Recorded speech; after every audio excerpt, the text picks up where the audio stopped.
Yeah,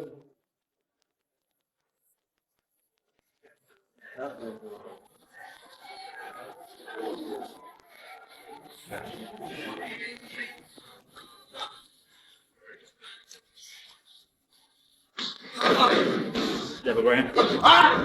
Again. Again. Right roll. 3, 2.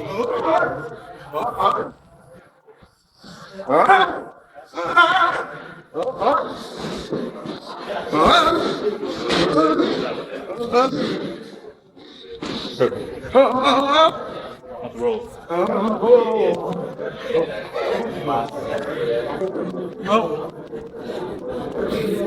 Hook right hand. Right hand hook. Again. Hook right hand.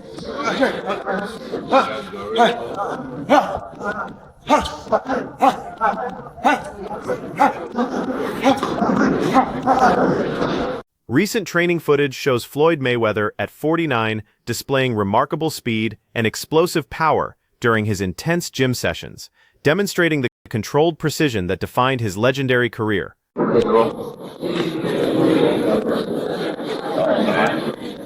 Slide and drop. Punch it, wait it, help me go. Drop, drop. Walk it.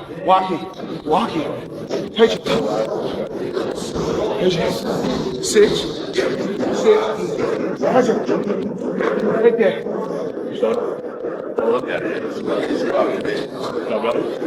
Watch it. I step back like I have my distance. That's why I step. See, I have my distance. Fighters don't know their distance. You gotta know your distance. Even approaching his 5th decade, Floyd maintains razor-sharp technique in training camp, showcasing the lightning-fast reflexes and refined boxing skills that made him unbeatable for years.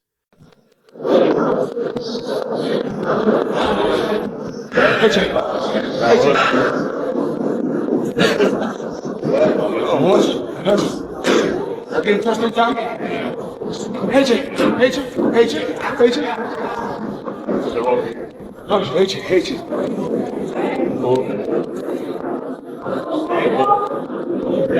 Floyd's rigorous preparation includes relentless rope-skipping drills designed to enhance his footwork speed and build the leg strength essential for his defensive mastery.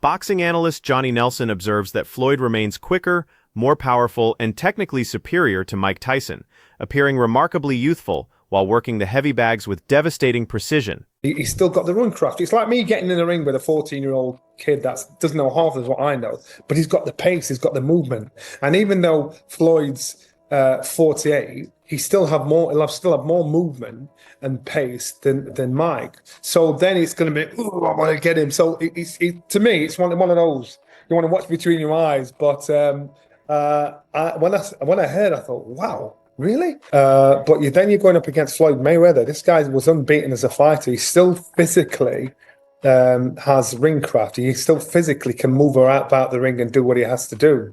I think for Mike Tyson, he's going to be very frustrated. He will want to lay a shot on him to get rid of him. But unfortunately, you slow down, Father Time gets the better of us all.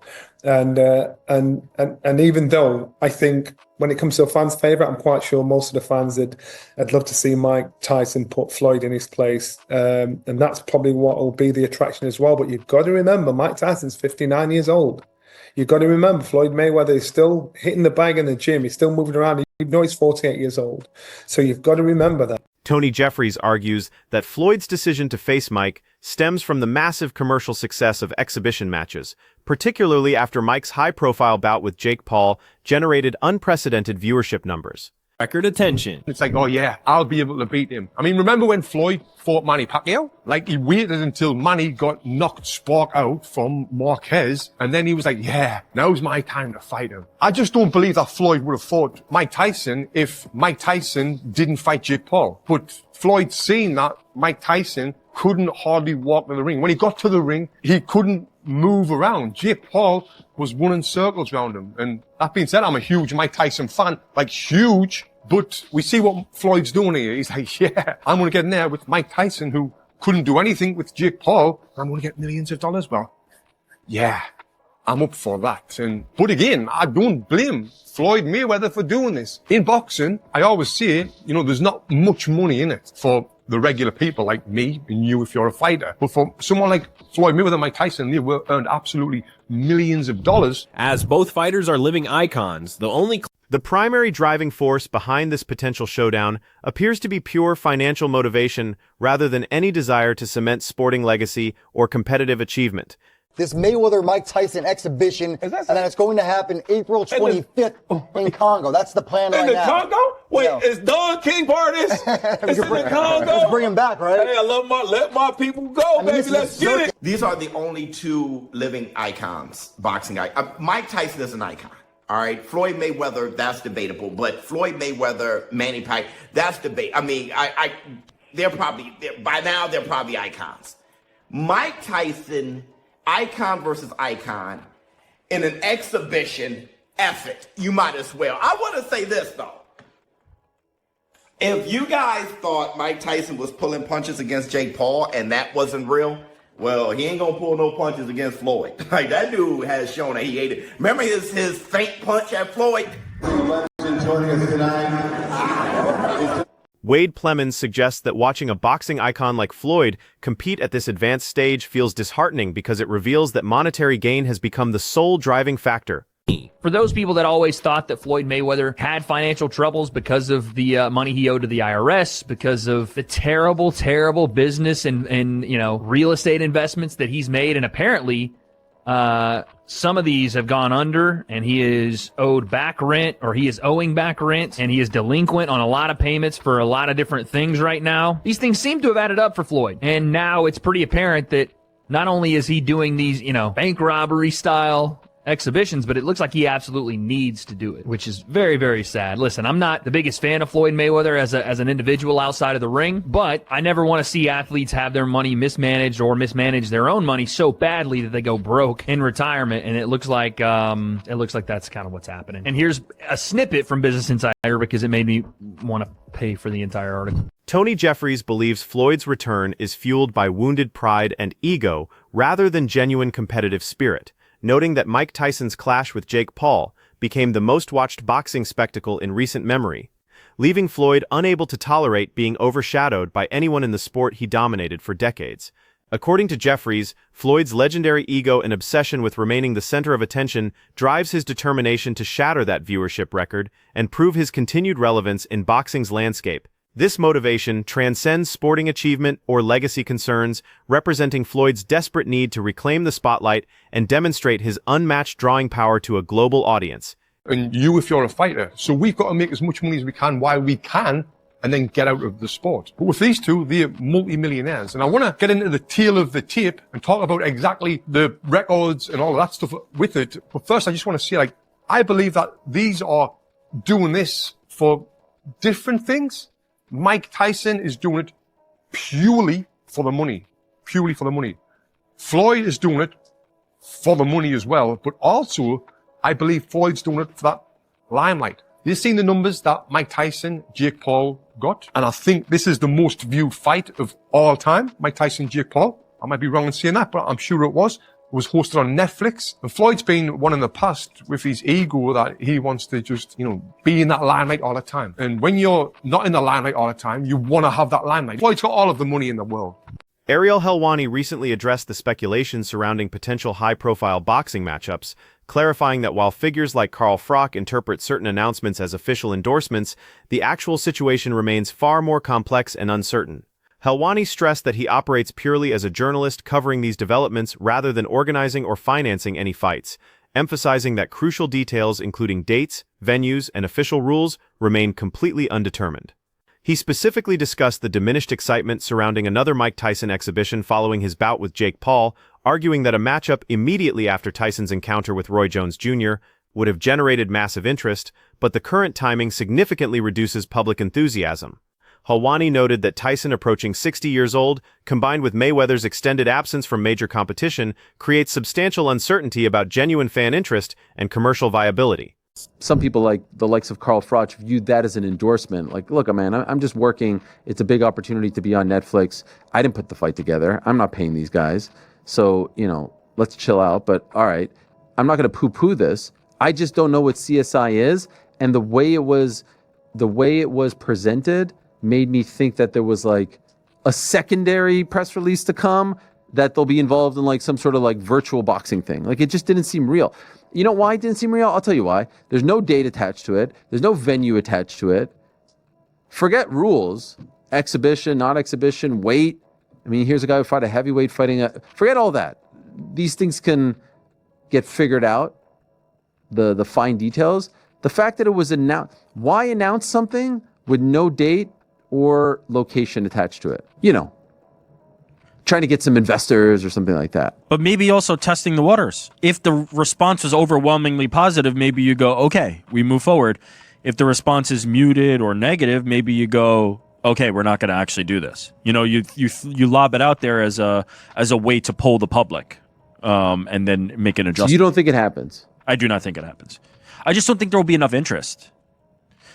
I know they have huge name value. There's zero after the last performance by Mike Tyson against Jake Paul. I don't think there's going to be interest in seeing Mike Tyson do that again. I think if this match was made on the heels of Mike Tyson versus Roy Jones Jr., I think this would be blockbuster. I think people would be falling over themselves to consume this. Wade Plemons, serving as Mayweather's legal representative, categorically rejects media reports claiming Floyd faces $54 million in financial obligations, while simultaneously acknowledging that monetary considerations drive this potential exhibition bout. Despite his denial of financial distress, Plemons candidly admits the matchup represents an obvious cash grab that will likely disappoint serious boxing enthusiasts expecting competitive action. He recalls the bitter history between these fighters, including Tyson's harsh criticism of Floyd as a small, angry man stemming from personal disputes and perceived disrespect toward Muhammad Ali, Tyson's boxing idol. Plemons recognizes that during their respective primes, a legitimate confrontation would have been impossible due to significant weight class differences, making this exhibition more about entertainment value, personal vindication, and revenue generation than authentic athletic competition. Business Insider is reporting that Floyd Mayweather could be facing money trouble, citing an estimated $54 million in debt, property foreclosures, multiple lawsuits piling up. Mayweather's attorney strongly denies he's in any kind of financial distress, but the headlines aren't slowing down. $54 million alleged dollars in debt. So it makes sense why they would want to do this, and it's strictly for money. Let's be honest. This is a clear money grab, but this is going to be a terrible fight. This is not going to be a fight that anyone outside of watching Mike Tyson walk to the ring and the idea that maybe he'll knock out the little guy in Floyd that Tyson for a long time didn't like. For a long time called Floyd a small little angry man or a small little scared man because he couldn't walk his kids to school by himself, mainly because Floyd had, he kind of disrespected Muhammad Ali, who was Mike Tyson's favorite fighter and one that he would never put himself above. But Mike's 60 years old, and if there was a time for Mike to get him and knock him out or whatever, it never would have happened because they were in completely different weight classes and XYZ. If you wanted to settle it outside of boxing, that's one thing, but now they're stepping into this exhibition. Lloyd Jones Jr. recently revealed Floyd Mayweather's ambitious plans extending beyond his exhibition with Mike Tyson, indicating serious intentions to return to professional boxing with a potential rematch against Manny Pacquiao, gaining significant momentum. Jones emphasized that persistent criticism and unresolved questions surrounding their initial encounter continue motivating calls for a definitive second meeting, with Floyd apparently eager to silence doubters and prove his dominance once again in a professional setting. He suggested that Floyd's active preparation combined with overwhelming fan demand and the lingering sense of unfinished business with Manny creates realistic conditions for this historic rematch to materialize within the current year, representing an opportunity for both legends to settle their rivalry conclusively. Manny Pacquiao loved me as a ref too. They both did. But you've done a lot of Floyd fights. And I've done a lot of Manny Pacquiao fights. Matter of fact, at one point in time, I had done more Pacquiao fights than I had done Floyd fights. Really? Yes. Wow. I mean, they were close neck to neck, but... Do you know how many? How many Floyd fights have you done? Well, I did, because I did a lot of his exhibition fights after he retired. And believe it or not, I could negotiate how much I make on those exhibition fights, whereas on the professional fights, the commission made that decision. So it's no favoritism, Floyd. You just That's right. And the other thing that made me favorites on certain fights, our commission will give each camp the name of 3 referees and say pick one. It don't mean this is the one you're gonna get. And then they'll give them the name of 5 judges and say pick 3. Don't mean that what you pick you're gonna get. But at least they're getting, the commission is getting their voice as to who they choose. And after a certain amount of time, if Kenny Bayless' name keeps coming up, then that says something like the about way he my refs. work. Yeah. That says something about my work in the ring. Roy, you ever had a chance to pick a ref or petition for a ref? I have had a few chances to accept or deny. And there have been several times I have denied because I felt like the referee was more into the other guy or was more into the other guy's promotional team. Yes. You remember that ref? I do remember a few of them, but I'm gonna tell you like this, I ain't gonna call no names because, you know, I don't like to drop no salt. But in the second Bernard Hopkins fight, this referee, I could tell right away, was for that side and not this side.